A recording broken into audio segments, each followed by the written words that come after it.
On Sunday, I ran the London Marathon in 2 hours, 27 minutes and 23 seconds. Yeah, for me, it's not a PB, but considering the conditions out there, it was really hot. Considering I'm 44, considering I only started running 5.5 years ago, considering that I've had ups and downs recently in terms of injuries, and considering a setback I had just before the marathon, I'll explain a bit more later, I'm really happy with that time. In this video, I'm going to go through the race.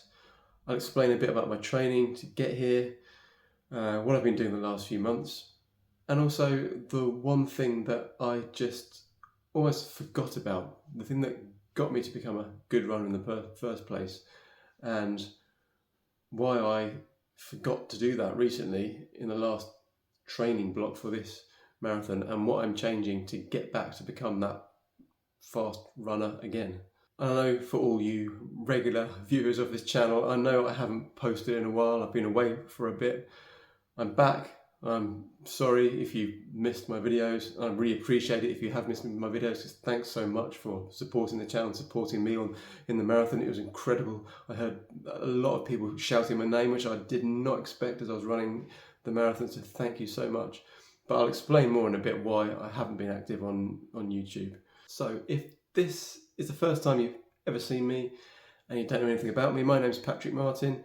In April of 2023, I ran my first ever London Marathon and my second ever marathon in 2 hours, 24 minutes and 31 seconds. I was 42 years old at the time, and I'd only been running for 3.5 years when I did that. I started this channel then just to share my journey, my story, how I got into running, and my story as I progressed in my running, and just my journey in general. So amazingly, this marathon is actually my first marathon since that debut London Marathon 2 years ago. I can't believe time has gone so fast. I managed to annoyingly miss last year's marathon because 3 days before the race, as many of you will know, I got a chest infection, which I could not believe because I was in such good shape last year. I really felt like I was going to run a PB, but it is what it is.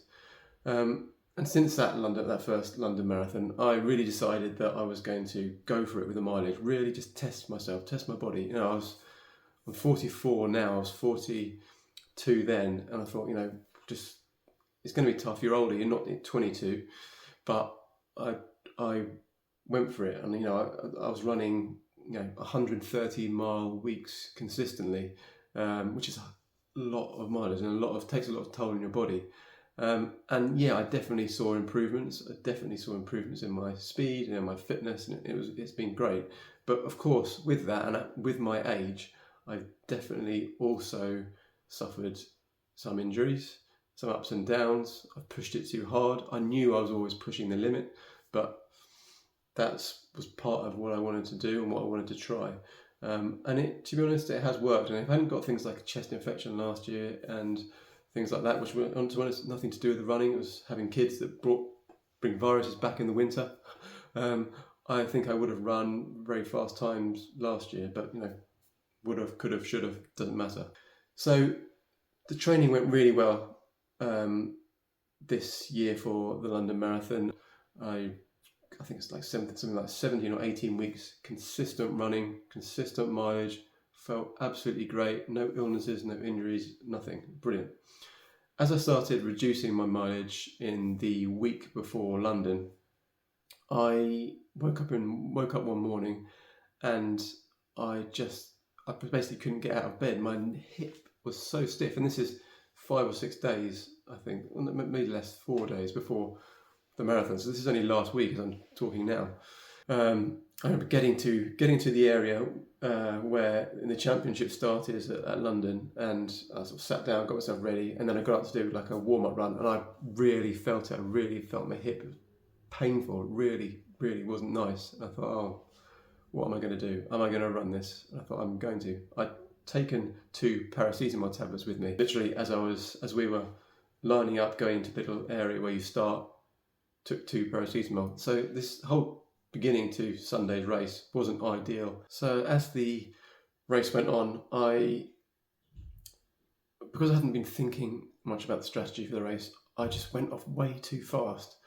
I don't really know what came over me, but I think the first part of the London Marathon goes downhill quite a bit, and it's quite easy to go fast there. And I knew from when I ran my PB in London that I could, get some good time in there and not be too tired. But I think I just went too fast, and I started to feel it. I started to feel after about getting towards halfway, I started to feel, okay, my breathing's a bit heavy here. I'm not breathing how I think I should at this stage. And also I was comparing how I felt now to how I felt 2 years ago in the race, and I felt way better 2 years ago, and it was just, okay, this isn't right. Even my legs just felt a bit heavier. And also the sun was out. The sun started to beat down, and around halfway I really noticed that the sun was strong and it was getting warmer and warmer. And I've been training, as most people have who live in the UK, I've been training throughout the winter for this race. It's been cold, this is the UK, it's been grey skies, it's been drizzly and rainy. It hasn't been too wet in the winter, which has actually been quite nice, but the conditions were completely different. What I'd been training into, what the race was, so different. So that was just a different thing to take in. So I got to about halfway, got to around Tower Bridge area, and I was struggling, really was. And then I managed to see my wife and my kids on the side in the crowd, and that helped, gave me a bit of a boost going over to Tower Bridge. And obviously the crowd on Tower Bridge is amazing. And I'd like to say I started feeling good, but I didn't. I just carried on feeling bad. I just thought, okay, and there was a certain point where I thought, after that, where I just thought, okay, I ran a pretty fast half. I managed to, looking at my splits afterwards, I ran a 70-minute half marathon, which, my PB for the half marathon is 68 minutes. So running a 70-minute half, it's just overkill, it's too much.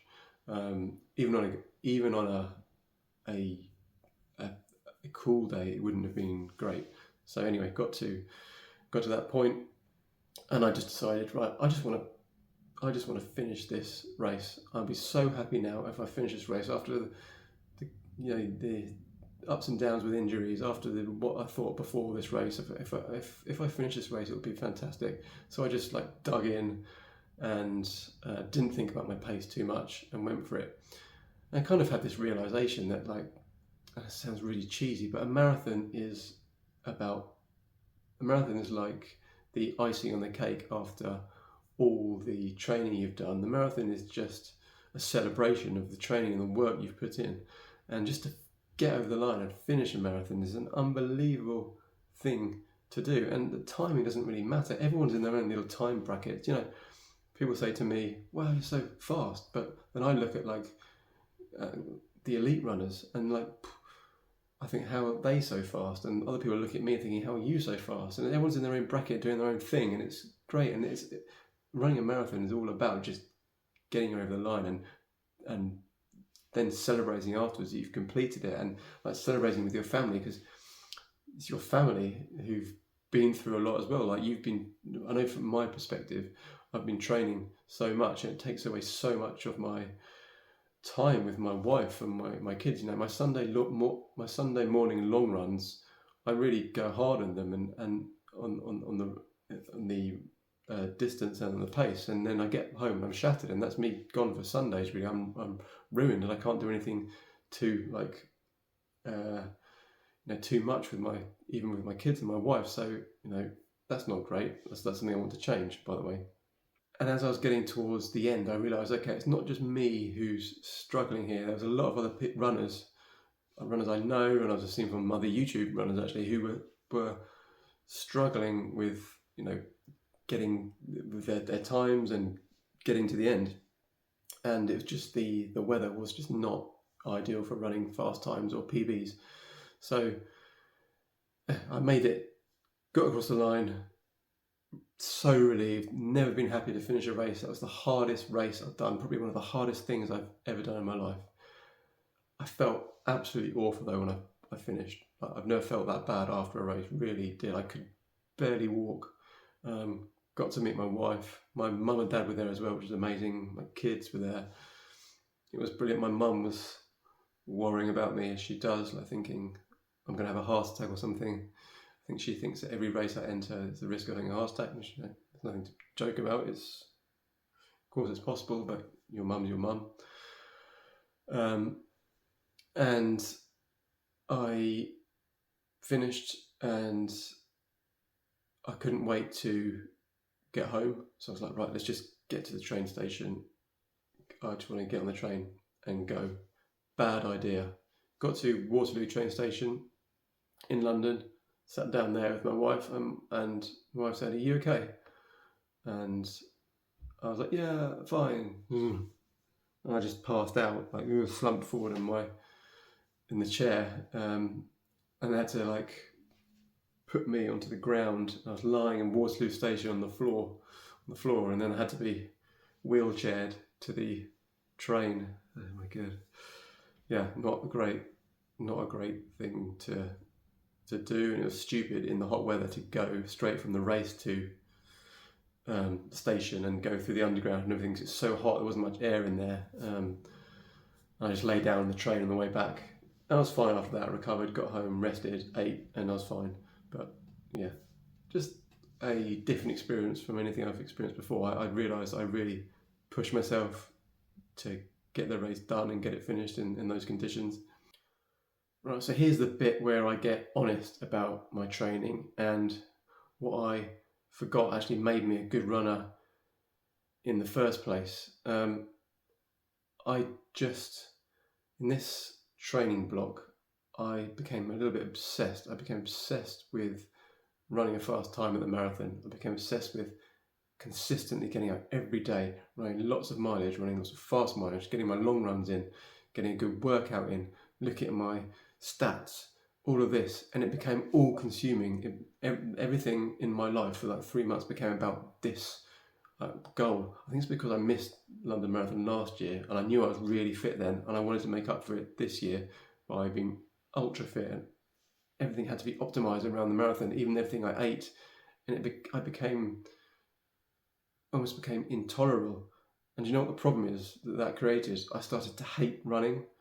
I started to hate everything about it. It became this chore, which it never has before, for me anyway. And if you watch one of probably my most popular videos where I talk about stop complicating your running, and I was doing the complete opposite of that. I was not focused on enjoying my running. I was focused on all the things that I shouldn't have been, really, all the things that made running for me unenjoyable. But I thought that would make a difference. But I realised, and the secret for me to running well was that I love getting out the door.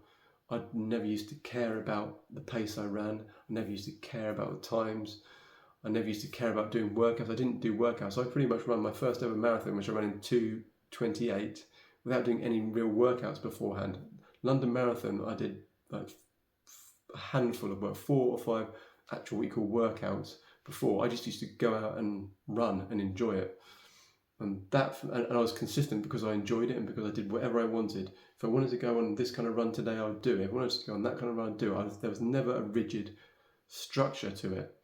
And I'd forgotten that, and I got caught up in what a lot of people do, is looking at what other people are doing on social media, what people are saying I should do, what I'm seeing other people do, and not what I wanted to do, not what I enjoy. I'm not a professional runner. I'm doing this because it's a hobby, something that I do enjoy and that I love. I love running, but I actually started to hate it.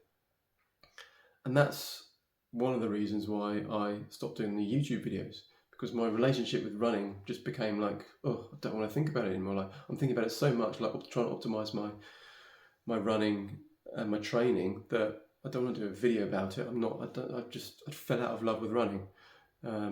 And luckily I started to just before the marathon, after when I got that injury, and the pain in my hip, and during the marathon, I just realised it's not about the time, it's about enjoying it. And the times come when you enjoy your running, when you focus on the process, not on the outcome. The outcome is just secondary to enjoying it, getting around, getting that amazing marathon. Where is it? Getting this amazing marathon around your neck, and this is the best medal I've ever got, because I really feel like I actually feeling a bit emotional talking about it. I really, really feel like I earned this medal more than any medal I ever have done in my life, to be honest. So that is, yeah, that is why I enjoy running so much. I wasn't expecting that to feel emotional talking about it, but I am. Sorry, but yeah, pause video. Right, back. Right, so all that's going to change now. From now on, I'm going to go back to enjoying my running however I want, doing everything that I want to do in terms of mileage, and enjoying everything. My plans are, I've got the Berlin Marathon in September. I'm aiming to train for that once I've recovered from how I feel now, which I can. At the moment, I can't walk upstairs or walk downstairs. Well, I can, but it takes me about half an hour to get up and down them. But Berlin at the end of September, and from there maybe Valencia in December. But I'm not going to have this goal of I need to be at this level and run the marathon at this time. I'm just going to enjoy my running, enjoy the process, and start creating more YouTube videos as well. So if I'm going to give any advice in this video, which I don't like to give advice because everyone's different, but if you're a runner looking to improve, just look at enjoying your running. Focus on that first. Everything else will follow, everything else will come. There's no brilliant workout, there's no one brilliant workout, it's just being consistent, and that comes from enjoying your running. Simple. Do that and then optimize everything later. Right, thank you so much for watching this video. It's been a bit of a kind of like therapy session for me, I think. Thank you. If you have enjoyed it, please like and subscribe. That'd be amazing. And thank you for watching.